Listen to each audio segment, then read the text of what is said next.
मैं आता हूँ तेरे पास, प्रभु यीशु मेरे मसीह, मेरे पापों के लिए ही उधार दे मसीह।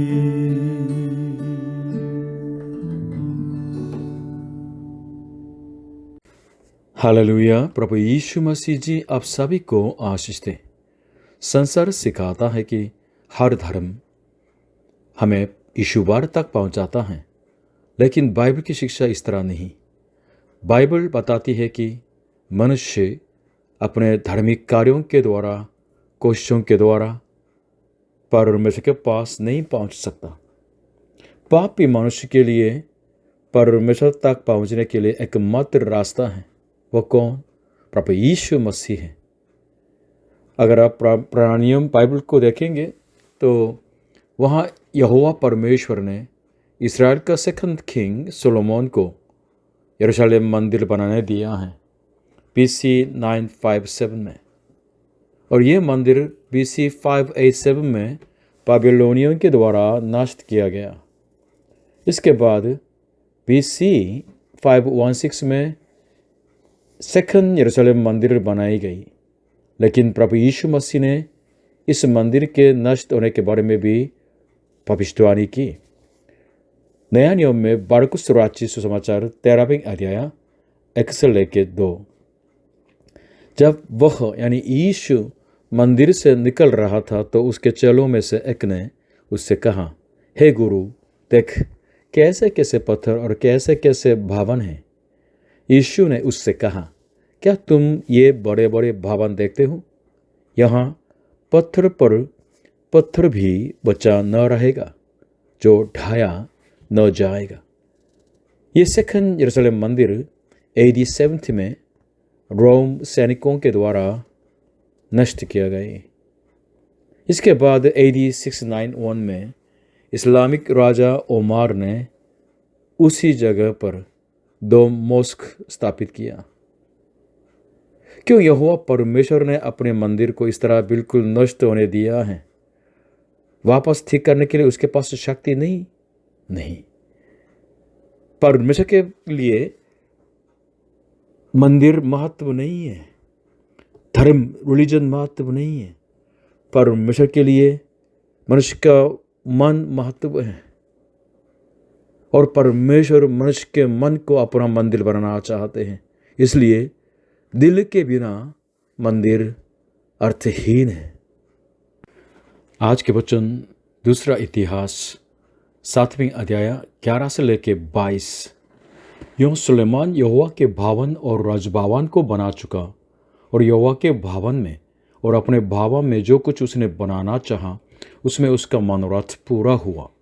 तब यहोवा ने रात में उसको दर्शन देकर उससे कहा, मैंने तेरी प्रार्थना सुनी और इस स्थान को यज्ञ के भवन के लिए अपनाया है।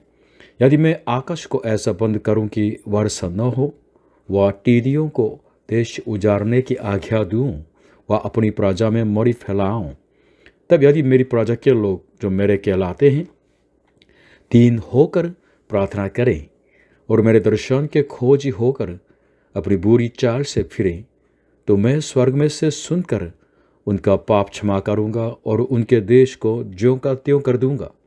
अब से जो प्रार्थना इस स्थान में की जाएगी उस पर मेरी आंखें खुली और मेरे कान लगे रहेंगे। और अब मैंने इस भवन को अपनाया और पवित्र किया है कि मेरा नाम सदा के लिए इसमें बना रही। मेरी आंखें और मेरा मन दोनों नित्य यही लगे रहेंगे।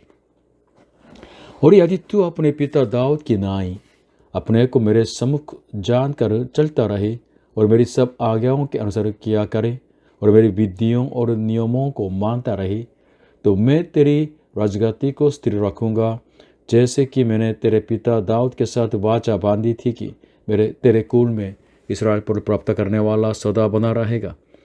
परंतु यदि तुम लोग फिरो और मेरी विधियों और आज्ञाओं को जो मैंने तुमको दी हैं त्यागो और जाकर पराय देवताओं की उपासना करो और उन्हें धन्यवाद करो, तो मैं उनको अपने देश में से जो मैंने उनको दिया है जड़ से उखाड़ूंगा, और इस भवन को जो मैंने अपने नाम के लिए पवित्र किया है अपनी दृष्टि से दूर करूंगा, और ऐसा करूंगा कि देश देश के लोगों के बीच उसकी उपमा और नाम दोहराई चलेगी।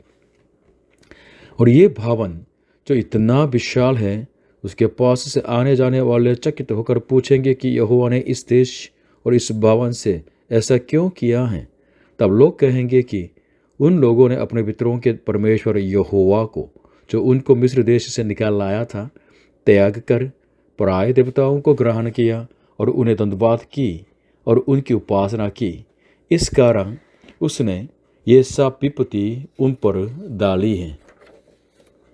In English, 2 Chronicles chapter 7 verses 11 to 22. When Solomon had finished the temple of the Lord and the royal palace, and had succeeded in carrying out all he had in mind to do in the temple of the Lord and in his own palace, the Lord appeared to him at night and said, I have heard your prayer, and have chosen this place for myself as a temple for sacrifices. When I shut up the heavens so that there is no rain, or command locusts to devour the land, or send a plague among my people, if my people, who are called by my name, will humble themselves and pray and seek my face and turn from their wicked ways, then will I hear from heaven and will forgive their sin and will heal their land. Now my eyes will be open and my ears attentive to the prayers offered in this place. I have chosen and consecrated this temple so that my name may be there forever. My eyes and my heart will always be there. As for you, if you walk before me as David your father did, and do all I command, and observe my decrees and laws, I will establish your royal throne as I covenanted with David your father, when I said, You shall never fail to have a man to rule over Israel. But if you turn away and forsake the decrees and commands I have given you, and go up to serve other gods and worship them, then I will uproot Israel from my land, which I have given them, and will reject this temple I have consecrated for my name. I will make it a byword and an object of ridicule among all peoples. And though this temple is now so imposing, all who pass by will be appalled and say, Why has the Lord done such a thing to this land and to this temple? People will answer, Because they have forsaken the Lord, the God of their fathers, who brought them out of Egypt, and have embraced other gods, worshipping and serving them. That is why he brought all this disaster on them. आज के उपदेश का point 1, दीन होकर प्रार्थना करें। 14 भी फिर से पढ़ता हूँ। तब यदि मेरी प्रजा के लोग जो मेरे कहलाते हैं दीन होकर प्रार्थना करें और मेरे दर्शन के खोजी होकर अपनी बुरी चाल से फिरें, तो मैं स्वर्ग में से सुनकर उनका पाप क्षमा करूंगा और उनके देश को ज्यों का त्यों कर दूंगा। नीति वचन 16 का 18 में इस तरह लिखा है कि विनाश से पहले गर्व और ठोकर खाने से पहले घमंड होता है। परमेश्वर के सामने जीने वाले मनुष्य के लिए सबसे महत्वपूर्ण जो मनोवृत्ति है, एटीट्यूड है, वो क्या है? दीन होकर प्रार्थना करना।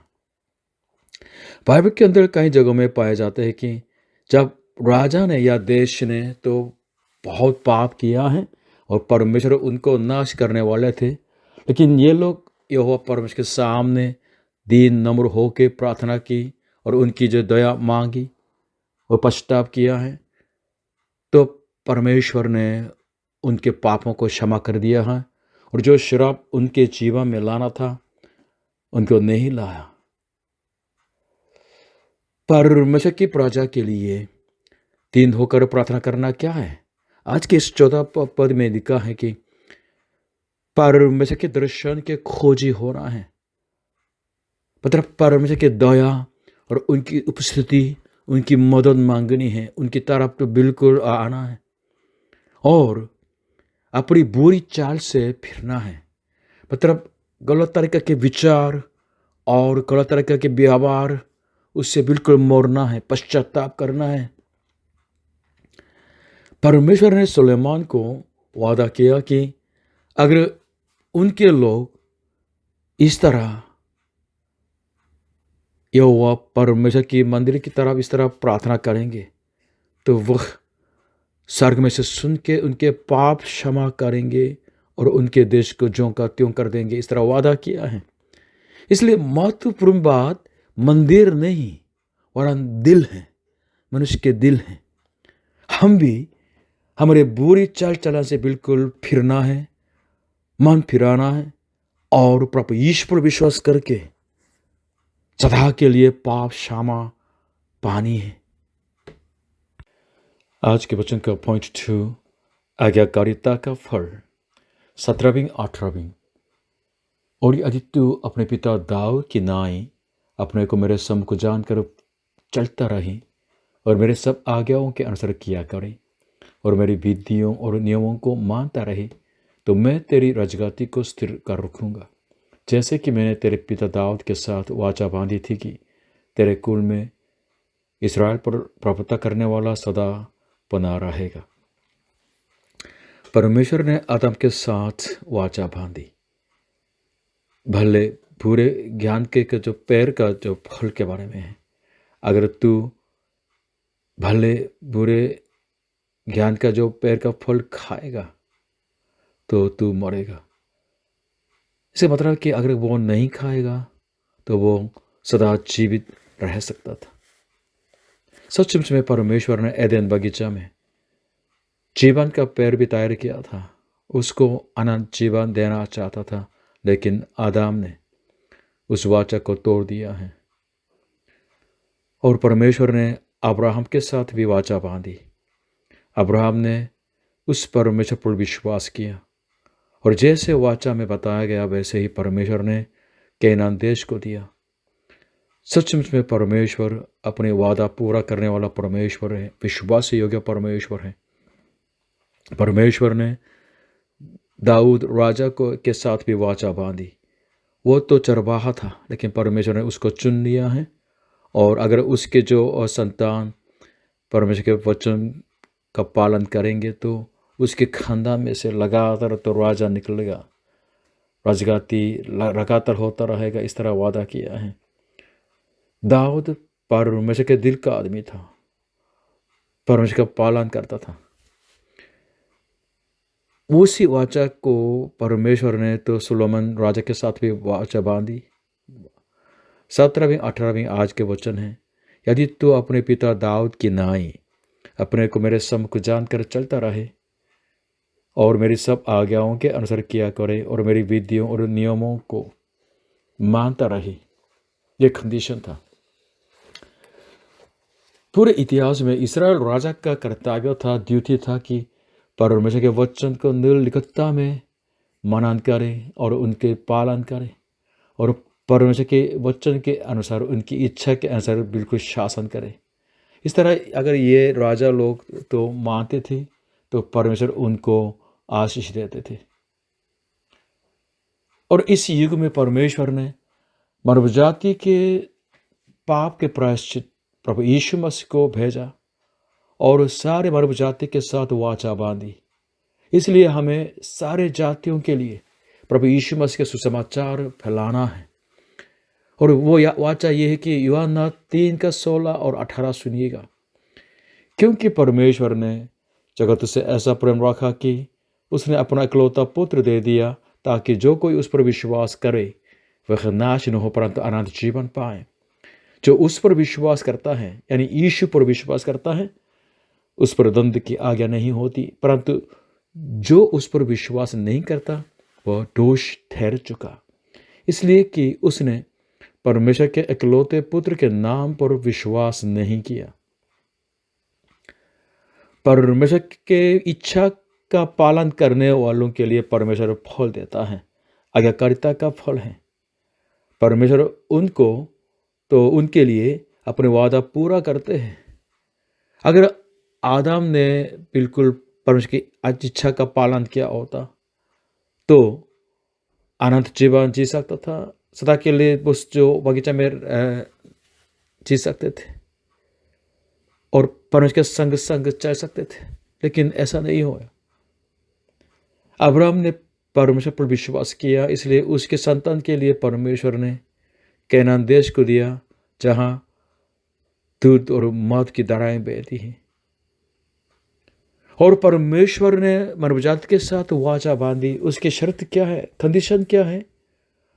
कंडीशन सिर्फ ये है कि प्रभु यीशु मसीह पर विश्वास करना, जो मानव जातियों के लिए पाप का प्रायश्चित है और जो मृत्यु में से जी उठे हैं।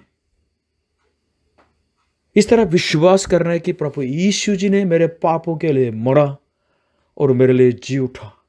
प्रभु यीशु मसीह ही मेरा मुक्तिदाता है, मेरा प्रभु है।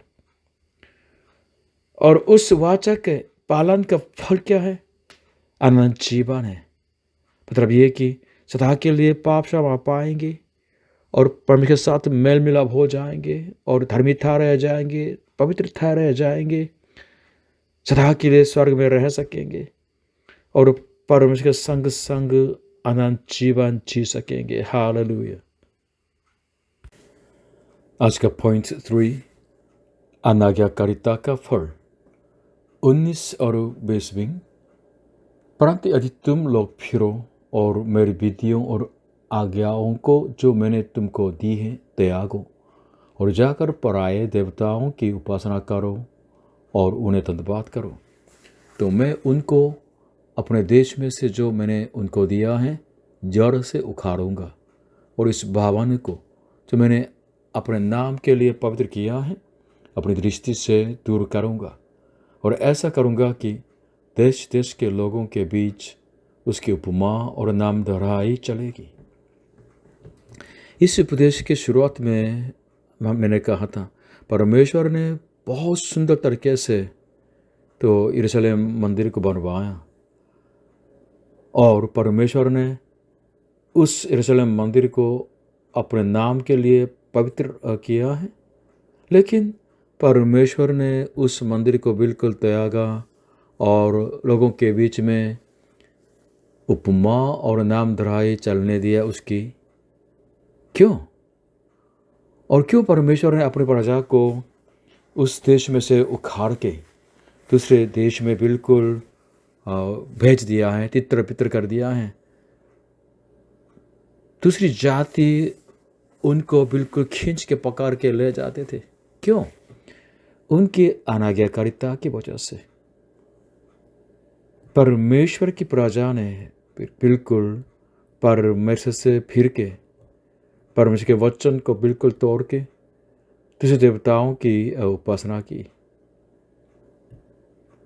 परमेश्वर ने इजिप्ट से, उस जमाने में सबसे महान देश से इस्राएल जाति लोग जो उनके दास थे उनको बचा लिया है बहुत चमत्कार के साथ और कैनान देश को दिया। लेकिन इस्राएल जाति ने एक दिन सोने के बछड़े बनवाया और कहा कि ये बछड़े हैं जिसने हमको मिस्र देश से बचा लिया। बहुत बहुत परमेश्वर को क्रोधित किया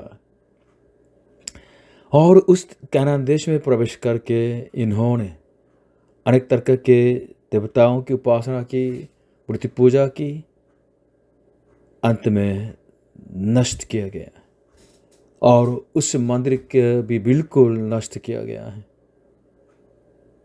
अनाज्ञाकारिता का फल है वो विनाश है,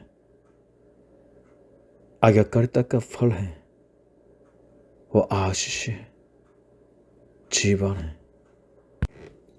आज के उपदेश को समाप्त करना चाहता हूँ। इस्राएल जो मंदिर के जो जगह अभी भी खंडहार है उसके ऊपर मोस्क बना हुआ है, ये हमें क्या संदेश देता है? वो ये है कि परमेश्वर के लिए मात्र मंदिर नहीं वरन दिल है। अगर हम परमेश्वर के आज्ञा का उल्लंघन करेंगे तो उनके जो मंदिर का कोई मतलब नहीं है। जो खंडार के रूप में रह गया यरूशलेम मंदिर की जगह इस्राएल जाति के अनाज्ञाकारिता का प्रमाण है। याद रखिएगा, अगर हम परमेश्वर के वचन की तरफ ध्यान नहीं देंगे, वचन का पालन नहीं करेंगे, तो चर्च में सेवा करना कोई मतलब नहीं। हमेशा महत्व ये कि बाइबल के द्वारा परमेश्वर को जाने, उनकी इच्छा को जाने और उनकी इच्छा का पालन करें। आमीन। अब्राहम ने परमेश्वर पर विश्वास किया, उस विश्वास की वजह से वो धर्मी था रह गया। हालेलुया। और परमेश्वर बहुत विश्वास योग्य परमेश्वर, इसलिए उसको और उसके संतान को जो वादा किया गया देश कैनान को दिया है। राजा दाऊद ने दूसरे की पत्नी के साथ सोया और उसके पति को मरवा डाला। बहुत बहुत गंभीर पाप किया, लेकिन वो दिल से टूट गया और पश्चाताप किया है और परमेश्वर की तरफ से पाप क्षमा पाई और संपूर्ण हृदय से परमेश्वर के पीछे पीछे चले। और उसके बेटे सुलेमान राजा जवानी में तो परमेश्वर के अच्छा भक्त था, लेकिन उसके बुढ़ापे में गड़बड़ हो गया। उसने बहुत शादी की, बहुत अलग अलग जातियों के जो स्त्री को अपनी पत्नी बना दिए। ये परमेश्वर की आज्ञा का उल्लंघन था, किया उस तरह। और बाद में क्या हो गया, उसके बुढ़ापे में उसके जो लेडीज ने उसको बिल्कुल फुसफुसाया और इस्राएल देश में अलग तरह के देवता की मंदिर बनाया गया और मूर्ति बनाई गई और इस्राएल और गंभीर पाप में गिरने लगे। परिणाम स्वरूप इस्राएल दो टुकड़े हो गया और अंत में उन्होंने यहोवा परमेश्वर को त्याग दिया है और दूसरे देवता की उपासना की, उनके जो मूर्ति के सामने दंडवत किया है और बहुत पाप में गिर के अंत में दोनों देश बिल्कुल नष्ट हो गया है। भाइयों बहनों, हमारा परमेश्वर वाचा का परमेश्वर है, वाचा बांधने वाला परमेश्वर है। इस युग में सारी मानव जाति के साथ उन्होंने वाचा बांधी। अगर कोई प्रभु ईश्वर विश्वास करते हैं तो वो नाश न होंगे परंतु अनंत जीवन पाएंगे। इस तरह उन्होंने वाचा बांधी है। परमेश्वर क्या चाहते हैं आपसे? आपके धार्मिक रिलीजियस वो एफर्ट्स या कार्य नहीं, आपके कर्म नहीं चाहिए, वरन क्या चाहिए? विश्वास चाहिए। प्रभु यीशु पर विश्वास करने वाले को पाते हैं। अगर आप दिल से प्रभु पर विश्वास करते हैं आप बच जाएंगे। आपके धार्मिक कार्यों के द्वारा, आपके रिलीजियस जो प्रयास के द्वारा परमेश्वर के पास जाने की कोशिश मत कीजिएगा। मंदिर से हर्षित मत हो जाइएगा, वरन आपके दिल को देना है। पश्चाताप करें, गलत रास्ते से, दुष्ट जो मार्ग से बिल्कुल लौट आएं और दीन नम्र होके प्रार्थना करें। प्रभु ईश्वर विश्वास करके परमेश्वर का दर्शन पाएं। प्रभु यीशु मसीह आप सभी को आशीष करें। आमीन।